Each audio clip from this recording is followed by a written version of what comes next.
Joining us now, Puck senior correspondent Dylan Byers, writer-at-large for the New York Times and the Sunday Magazine, Jim Ruttenberg, and Semaphore politics reporter Dave Weigel. Let us continue the conversation we were having yesterday, Dylan. And why don't you tell me what more you've learned since then about why Disney and Bob Iger decided to put Jimmy Kimmel back on the air?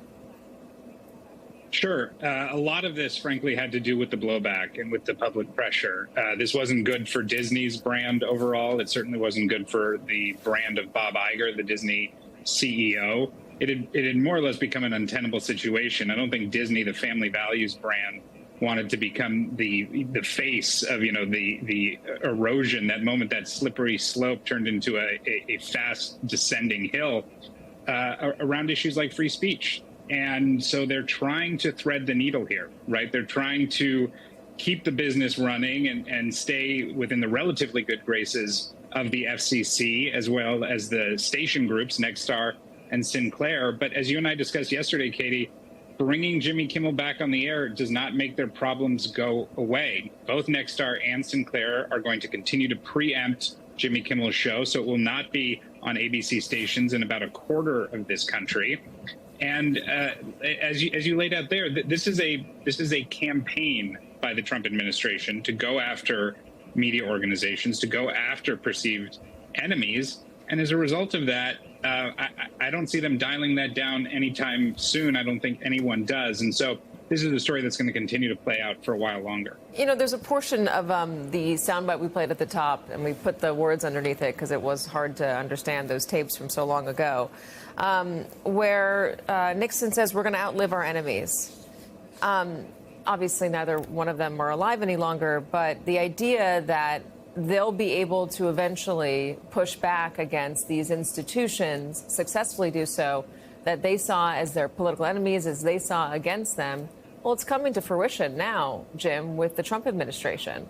The institutions withstood Nixon. The institutions are wobbling against Donald Trump. Yeah, certainly. It really is. You could look at it as a continuation of what started under the Nixon White House, especially this FCC. You can't quite call it a move, right? Because the chairman of the FCC, Brendan Carr, just sort of dribbled out the idea that these stations that are affiliated with ABC have licenses, and the FCC oversees those licenses.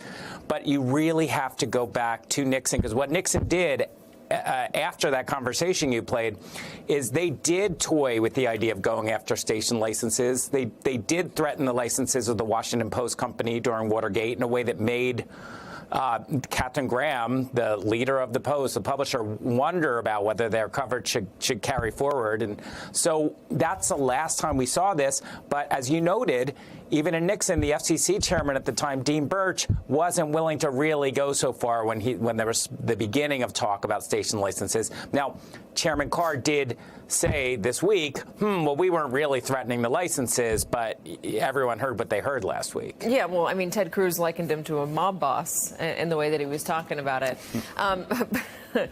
Dave, you wrote about how this reorders things, the politics of the FCC. Explain.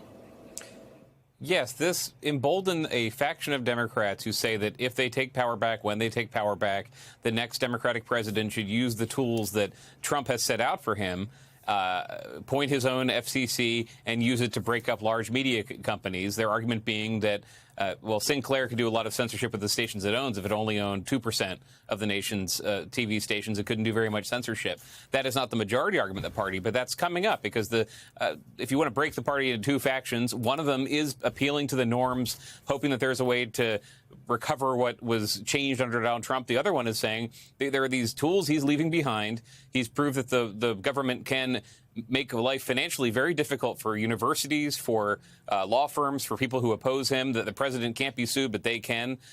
And it's not sure if the easy pass that exists for Trump at the Supreme Court would exist for a different president. But that's the thinking going on among some Democrats right now is get through these 3 years and change, limit it to that if they can win the next election, but then use their powers to rethink how government works. It's a very early conversation, but it's a change from even January where the hope was maybe he could be stopped in court. Well, is the telegraphing of that meant to signal something to the Republicans, to the party? Hey, be careful what you're doing? That's what Cruz was responding to. Not that exactly, but Cruz was looking ahead. Cruz is still fairly young. He was on a Supreme Court shortlist in the first Trump term. He gets reelected to the Senate whenever he wants. He can imagine a future where liberals have this power, because where do conservatives think they're responding to? They think they're responding to a de facto liberal bias in media, in academia, in the legal world, et cetera, and they have to reorder it. And Cruz looks down to a future where Democrats have this power and use it to reorder things again. So he's one of the only Republicans I saw who, well, a few more spoke out, but his comments were more about what would happen if the worm terms and we don't run these institutions anymore. Most Republicans are really comfortable, one, defending Trump, two, not really envisioning a world where this is not working, where Trump is not able to pull these levers where somebody else is. Well, I mean, that raises a question of why they don't envision a world where Donald Trump is the one not raising those levers, but we can leave that aside for now. I want to talk a little bit more about how I ended it, which is who withstands this? How willing are they going to be to withstand whatever comes next? I'm going to read from your colleague Kim Masters' piece on the Iger decision, Dylan, and then I'll ask you that question. She says, of all the backlash this past week, perhaps the Eisner drive-by stung the most for Bob Iger. This is the old head of Disney.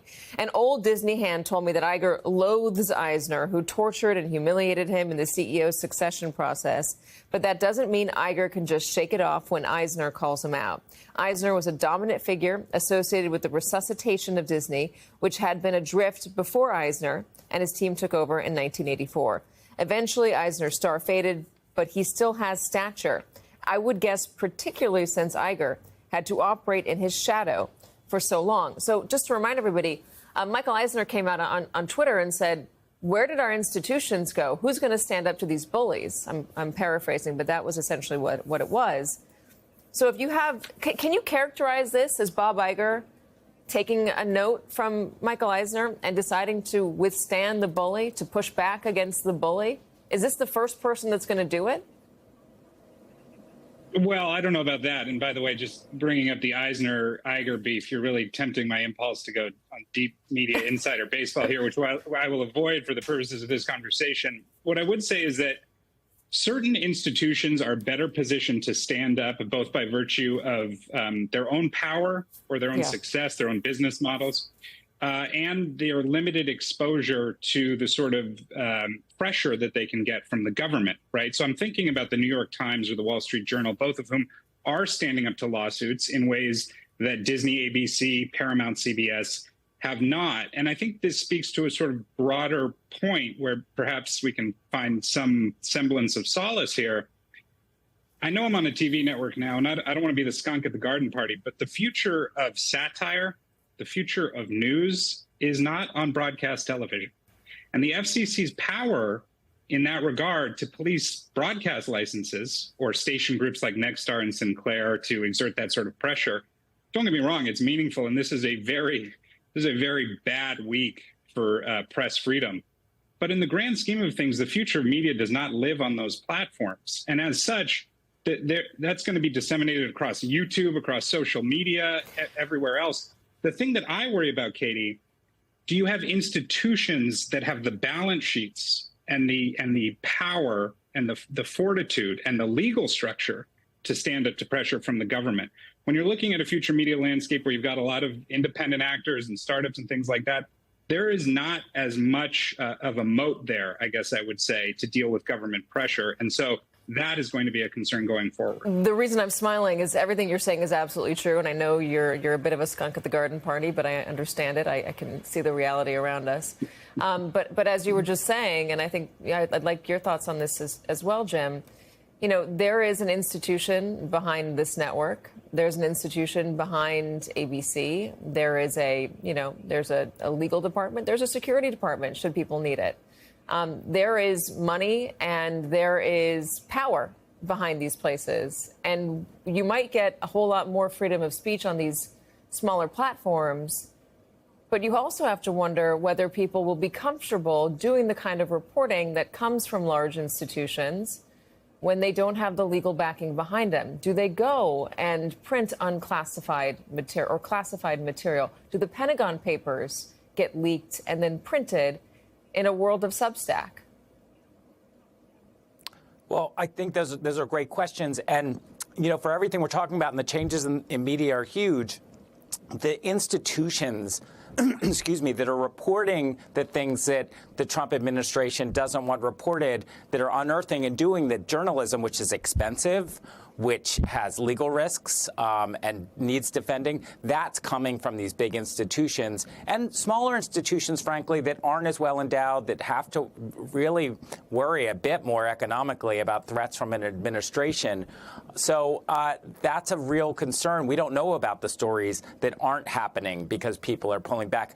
And I'd love to mention one thing, though, about the history of Eisner and Iger, if I may. Sure, go ahead. And that is that, sorry, but it's important to remember this. Let's not forget that Iger and Eisner were both in place when ABC removed Bill Maher, canceled his show in 2002 after a huge blow-up in 2001 when Bill Maher made some remarks about 9/11 that caused a lot of controversy and stern rebuke from the White House. And so Eisner was there then, and they definitely blinked. So there's always been this kind of pressure. But what's extraordinary now is that the Trump administration is bringing the full force, talking about station licenses and FCC regulatory power, which brings me to this last thought here. As the administration is flirting with this regulatory power against these older institutions, the online world that Dylan's talking about, they're doing everything to make sure that those big platforms do not moderate speech there. That's the speech they want, because algorithmically they have the advantage there. What I appreciate from you guys, even though we're, old fuddy-duddies on television, is that we were able to have quite a nuanced and smart discussion with some historical perspective as well. So thank you for joining me in on this. I appreciate it. Gentlemen, appreciate it. Thank you again.